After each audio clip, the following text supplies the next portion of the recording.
Boa tarde, turma.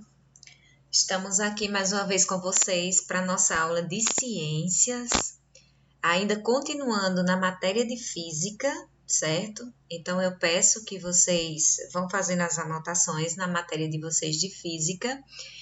E hoje a aula vai ser associada à atividade. Eu vou disponibilizar um formulário para vocês, que vocês vão entrar na plataforma do Google Classroom, aliás, do Classroom, para que através dela vocês, então, tenham acesso à aula e à atividade. E como é que vai ser a atividade? Eu vou pontuar aqui assuntos com números. Por exemplo, eu vou começar agora explicar aqui, ó. Eu vou começar agora explicando o que é calor. Então, calor eu já vou pontuar como número 1. Aí vocês fiquem atentos, porque na hora de resolver as questões lá do formulário, quando eu disser assim, façam de acordo com o ponto 1.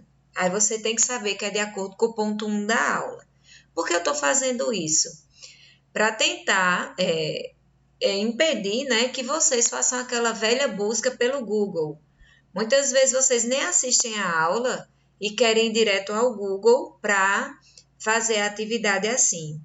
E não dá certo. Por quê? Porque vocês têm que prestar atenção na aula, às vezes tem coisas erradas no Google, não tem coisas que vocês aprenderam e vocês precisam ver a aula, tá? Outra coisa é a respeito do nosso experimento.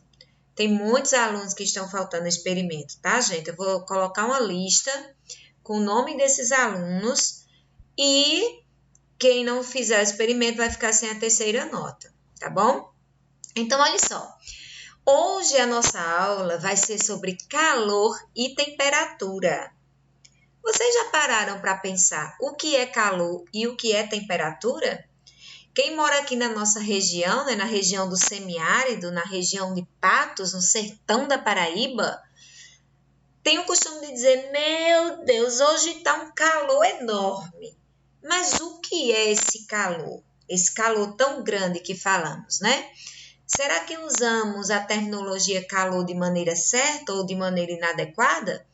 Então, de acordo com a física, o calor ou energia calorífica, que é a mesma coisa, é caracterizada pela transferência de energia. Então, primeiro lugar, calor é energia. E em segundo lugar, calor é energia térmica. Esse é o nosso primeiro ponto, tá, gente? Então, vamos voltar. Calor ou energia calorífica é caracterizada pela transferência. O que é transferir? É colocar de um lugar para o outro. De energia térmica que flui de um corpo com maior temperatura ao outro de menor temperatura quando há diferença de temperatura entre ambos. Aí você pode dizer, eita, professora, peraí, agora confundiu tudo. Calor é uma energia e é uma energia térmica. Vamos chamar de corpo na física? Quando eu falar corpo, essa palavra corpo na física, eu estou falando de qualquer objeto. Então, por exemplo, eu tenho aqui um batom do meu lado. Eu posso dizer que o batom é um corpo. Eu tenho aqui uma xícara, tá? Então, eu posso dizer que a xícara é um corpo. Eu tenho aqui uma chave, eu posso dizer que ela é um corpo. Então, qualquer coisa na física que eu queira observar, eu posso chamar ela de corpo, certo? Então, o calor é essa energia térmica, que ela flui de um corpo para outro corpo, certo? Agora, tem que fluir de que maneira? De um corpo com a temperatura mais alta, essa energia térmica, ela flui, ela vai para um corpo de temperatura menor, ou seja, temperatura mais baixa, tá certo? Então, para que essa fluidez aconteça, essa transferência aconteça de um corpo com maior temperatura para um corpo com menor temperatura, esses dois corpos têm que estar o quê? Com temperaturas diferentes entre eles, tá certo, gente? Eu aqui estou dando só uma explicação inicial, porque nós vamos abordar esse assunto mais detalhadamente logo em breve. O nosso segundo ponto de hoje, ó, o nosso segundo ponto de hoje é a temperatura. E o que é a temperatura? A temperatura, por sua vez, ela é uma grandeza física, a qual designa energia cinética. Ela designa essa energia em movimento. Ou, como a gente diz, a temperatura é o movimento ou agitação das moléculas, certo? E essa agitação da molécula, ela pode estar em um corpo que está em um estado quente ou em estado frio, ou um corpo frio, certo? Que está no estado quente ou no estado frio. Então, daqui a pouco eu vou explicar para vocês melhor esse conceito. Mas, quando falamos em calor, nós falamos em energia em movimento, que flui de um corpo para o outro. Quando falamos de temperatura, falamos de agitação de moléculas em um mesmo corpo. Esse corpo pode estar quente ou pode estar frio. Vamos continuar aqui. Terceiro ponto da nossa aula de hoje. É o terceiro ponto aqui da nossa aula de hoje. Lembrando que esses pontos vão ser importantes para vocês responderem as questões da atividade. Nós temos um sistema internacional de unidades, certo? De temperatura, que mede a temperatura, ou seja, a agitação das moléculas em um corpo específico.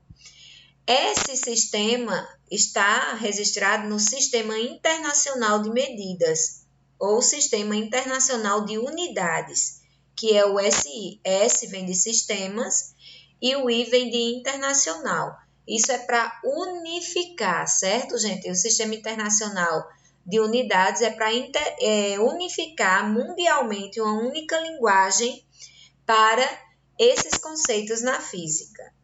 Então, a temperatura, né, de um corpo, ela pode ser medida em Celsius, aqui que a gente representa mais pelo grau Celsius, aqui o Czinho e o grau, em Kelvin, que é representado pela letra K, ou Fahrenheit, que é representado pelo Fzinho, e aqui essa bolinha aqui que representa o graus. Então, quando a gente fala grau Celsius, nós estamos falando de temperatura e que é usado esse termo grau Celsius aqui no Brasil. Então, nos termômetros, que nós verificamos a temperatura aqui, por exemplo, de quando a gente quer ver se uma pessoa está com febre ou não, os nossos termômetros é em Celsius. Mas as unidades em outros países de medida de temperatura são determinadas também em Kelvin ou em Fahrenheit, ok? Então, vamos dar prosseguimento. Então, olha só, escalas de temperatura. Aqui tem o seguinte, quente e frio, sensações térmicas. Aí aqui dá uma sugestão para você, né? Imagine-se num local de piso cerâmico dentro de uma casa, um piso frio, né? Então, você tira os calçados e as meias e descalço coloca os pés sobre um tapete e outro diretamente sobre um piso de cerâmica. Num dos pés você terá a sensação de frio e no outro não. Por que não? Porque esse tapete ele vai estar atuando como um isolante, enquanto que a pessoa com o pezinho na cerâmica, descalço, né, direto na cerâmica, vai estar em contato direto com o piso e vai sentir o quê? A sensação vai ser de frio no pezinho e no outro pé vai ser de calor. Por que isso? Porque esse tapete ele vai estar atuando como um isolante térmico, tá? Nós temos outra questão para ser abordada, que é a dilatação térmica. Pessoal, eu esqueci de dizer a vocês no início, mas esse conteúdo está no livro de vocês, mais detalhadamente, porque aqui eu vou falar só alguns tópicos específicos para guiar vocês, tá certo? Começa na página 201. Então, peguem o livro lá de vocês para reler o conteúdo na íntegra, na página 201, a partir da página 201, tá? Então, aqui nós vamos ter o seguinte, uma das coisas que acontece na termodinâmica, né, que nós vamos estudar agora, que é a dilatação térmica e a contração térmica. Então, por exemplo, a dilatação térmica e a contração térmica, ela é muito importante, principalmente para a construção de edifícios, para a construção civil E muito importante, de uma maneira geral, quando pensa-se em fazer alguma coisa que precisa ficar estática por muito tempo. Por um exemplo, se tem alguém construindo uma linha férrea, que é uma linha onde passa o trem, né, os trilhos de um trem, ele tem que pensar que cada material que ele está utilizando pode passar por uma dilatação térmica, ou seja, com o aumento da temperatura se expandir e com a diminuição da temperatura se contrair. Isso é importantíssimo ser levado em consideração, a propriedade da dilatação e da contração térmica nos materiais.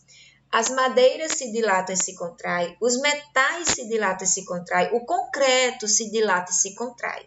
Então, imaginem aí uma situação de uma pessoa fazer, vamos supor, uma laje de uma casa. Vamos mais para frente, ao invés da laje da casa, fazer uma linha férrea. A linha férrea coloca os trilhos, né, e coloca umas barras de madeira ali em cima do trilho.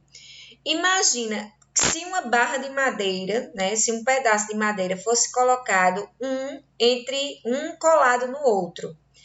Quando acontecesse que tivéssemos um aumento de calor, né, e consequentemente um aumento de temperatura naquele corpo, aquele material, a madeira, ela se expandiria. Se acontecesse isso, quando ela se expandisse, provavelmente os trilhos iriam ficar todos tortos. Então, por isso também que se deixa uma distância dessas madeiras de um trilho para o outro para evitar a dilatação térmica. Na construção civil é a mesma coisa. Os metais, por um exemplo, eles são ótimos condutores de calor. Se você pega uma colher e coloca ela assim perto do fogo, ou uma panela, por um exemplo, vocês vão observar que em um curto espaço de tempo, aquela panela ou aquela colher já está quente. Mas ao passo que ele é um ótimo condutor de calor, porque o calor ele percorre mais rápido o corpo, né, dos metais. No entanto, ele também perde calor, né, dissipa calor para o meio ambiente de maneira também muito rápida. Então, à medida que ele ganha de maneira rápida, ele também perde de maneira rápida. Então, por um exemplo, se eu pego uma xícara e coloco um café quente, uma xícara de porcelana ou uma xícara desse tipo aqui, certo? O que é que vai acontecer? Por fora da xícara ela vai se aquecer e por dentro, e dentro do meu café, ele vai demorar um pouco mais a esfriar. Mas se eu pego por exemplo, uma caneca de metal, né, e eu coloco o café quente dentro, o que é que vai acontecer? Em primeiro lugar, ele é tão bom condutor de calor que o líquido café vai imediatamente pelo processo, não é, do calor, vai fazer com que esse calor que está no café passe para a caneca de metal. Então, quando é transferido de um corpo mais quente para um menos quente, o que é que vai acontecer? Vai ficar muito quente a caneca de metal, porque ele é um ótimo condutor de calor. No entanto, o café também vai esfriar mais rápido, por conta do metal, porque ele permite que esse calor se dissipe para o meio com maior rapidez do que uma caneca de porcelana, tá certo? Então, vamos levar em consideração primeiro o processo de dilatação térmica, né, e contração, que a dilatação é o aumento da temperatura que faz com que os materiais se dilatem, ou a diminuição da temperatura que faz com que os materiais se contraiam.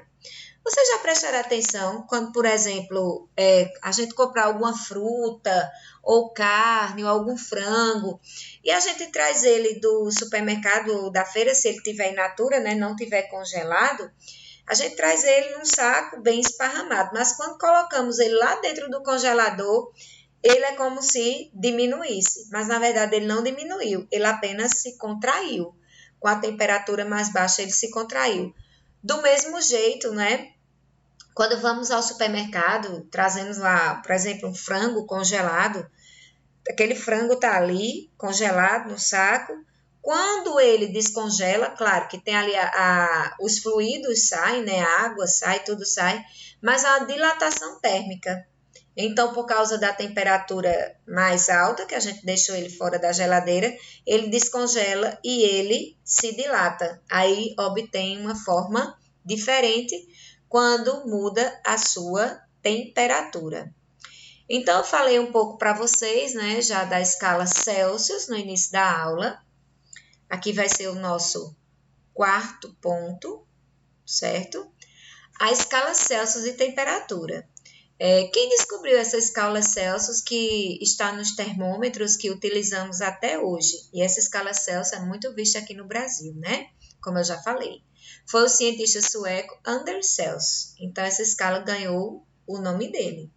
Ele criou essa escala de temperatura e ele fez o seguinte: num local ao nível do mar, Celsius colocou um termômetro de coluna líquida, que é esse termômetro aqui, ó, que nós utilizávamos bastante antigamente, mas ele foi proibido pela Anvisa em 2019 de ser utilizado por conta do mercúrio. Então, Celsius percebeu que com o aumento, quando colocava o mercúrio dentro de um recipiente fechado, como no caso aqui é os termômetros, quando era aquecida, essa parte aqui, a ponta do termômetro, a linha de mercúrio então subia. Então, Celsius então construiu essa escala térmica aqui para a temperatura. Então, o mercúrio, ele faz o quê? Ele se expande, ele se dilata com o aumento da temperatura. E aí nós podíamos verificar se a pessoa estava com 36 graus, 37, 38, 39, conforme esse mercúrio aqui, ó, percorria essa linha. Esses termômetros não podem ser mais utilizados por conta da poluição do mercúrio e foram proibidos pela Anvisa em 2019. Então, olha só. Então, Celsius, ele considerou que o gelo, ele derrete a 0 graus Celsius por conta dessa temperatura.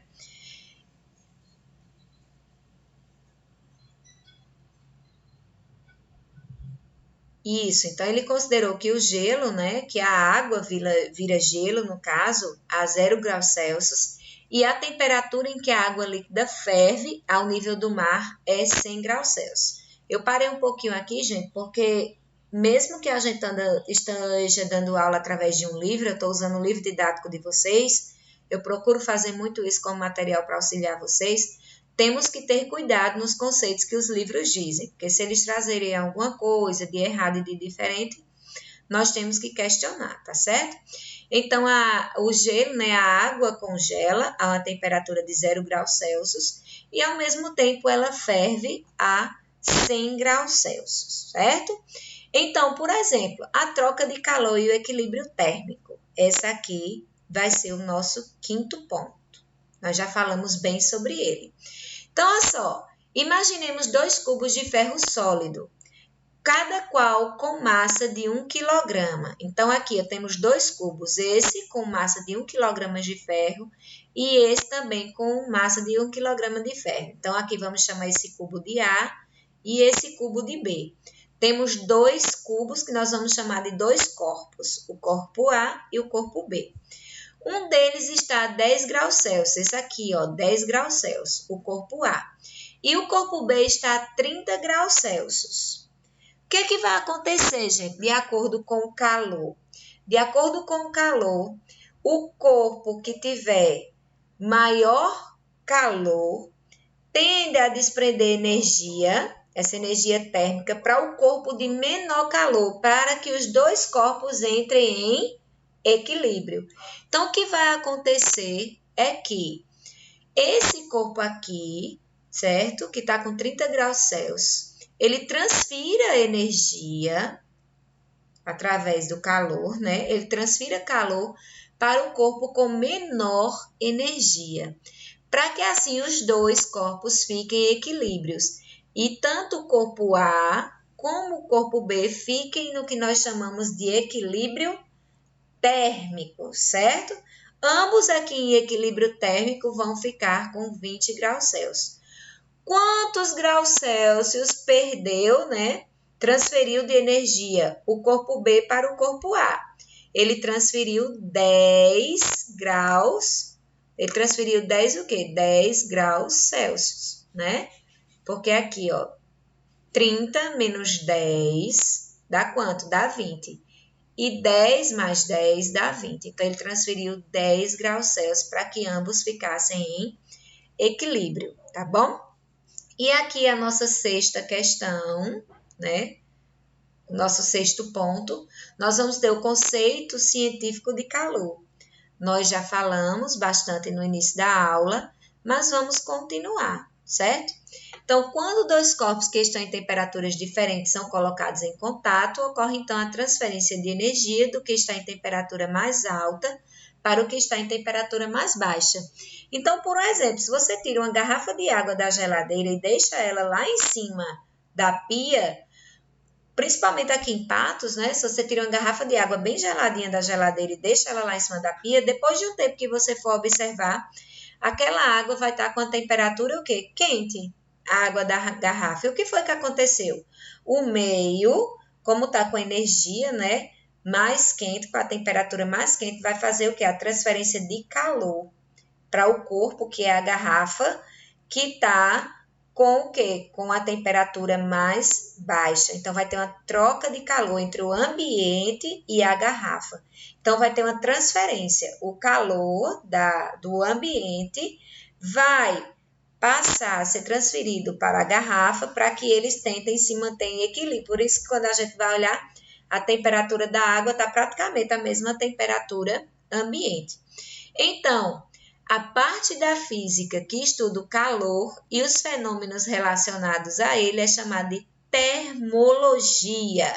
Então, aqui está o foco do nosso sexto ponto, tá certo? Então, prestem bem atenção e vamos continuar acompanhando aqui. Então, aqui nós temos condução térmica, que é outro ponto, porque nós vamos ter isolantes térmicos e condutores térmicos.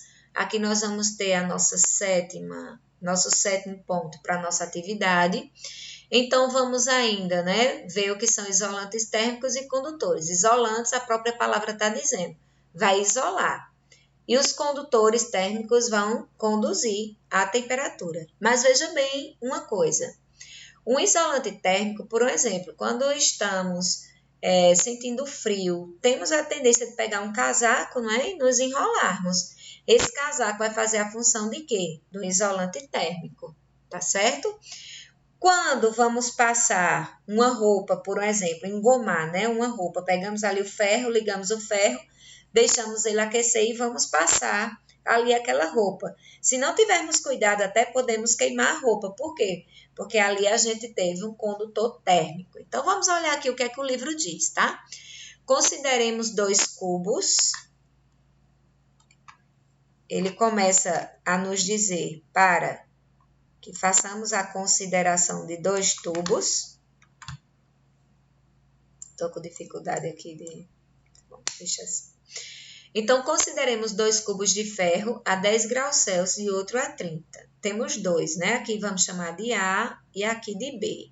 O cubo A com 10 e o cubo B com 30, todos dois de ferro, certo? Mas aqui, entre eles, tem outra camada de outro material, tá certo? Que não é ferro. E que eles não estejam diretamente em contato. Eles não estão em contato porque tem outra camada de outro material no meio, como mostra essa figura aqui ao lado. Então, se por causa disso o equilíbrio térmico for retardado, dizemos que esse material é isolante térmico. Então, por exemplo, se não houver transferência, né, de temperatura de um corpo para o outro, se não tiver transferência de calor, aliás, de um corpo para o outro, vamos dizer então que esse material que estava entre os dois é um isolante térmico. Em muitas casas, em locais frios, principalmente nos Estados Unidos, em países como na Europa, eles colocam isolante térmico nas paredes das casas, que é para que não ocorra essa transferência de calor. É um isolante para que não ocorra essa transferência de calor. Por que isso? Porque lá é muito frio, tá certo, gente? Então, aqui, ó, não existe um material que isole de modo perfeito e impeça completamente a troca de calor, mas há materiais que na prática retardam bastante essa troca. Esses materiais são bons isolantes. Os materiais que impedem a troca de calor entre os corpos, eles são chamados de isolantes. Entre eles podemos citar a cortiça, o poliestireno. Esse poliestireno estendido, ele é como se fosse uma espuma, tá, gente? Mas é como se fosse uma espuma sintética de plástico. A madeira é um bom isolante térmico. O próprio ar, gente, é um bom isolante térmico também. A cerâmica, o vidro e a lã de vidro. Em muitas geladeiras, antigamente, era muito utilizada a lã de vidro como isolante térmico. Então, se por outro lado a camada material ela é colocada entre os cubos e favorece a troca de calor, por exemplo, se colocamos um material aqui e ao invés dele impedir a transferência de calor de um corpo para o outro, ele facilitar essa troca de calor, então ele já não vai ser um isolante térmico, ele vai ser o quê? Ele vai ser um condutor térmico. Por quê? Porque tem determinados materiais que eles auxiliam na condução, na transferência de calor de um corpo para o outro. Então, esses que auxiliam na condução de calor de um corpo para o outro são chamados de bons condutores térmicos. Nós vamos parar a nossa aula de hoje por aqui, para não ficar muito extensa, e agora fiquem de olho na atividade de vocês, que vai ser baseada nesses pontos. Então, lá no formulário, ao invés do local das perguntas, vocês vão ter ponto 7, aí vai ter as alternativas. Então, vocês têm que vir aqui para saber o que foi dito no ponto 7. Um abraço para vocês e até a nossa próxima aula.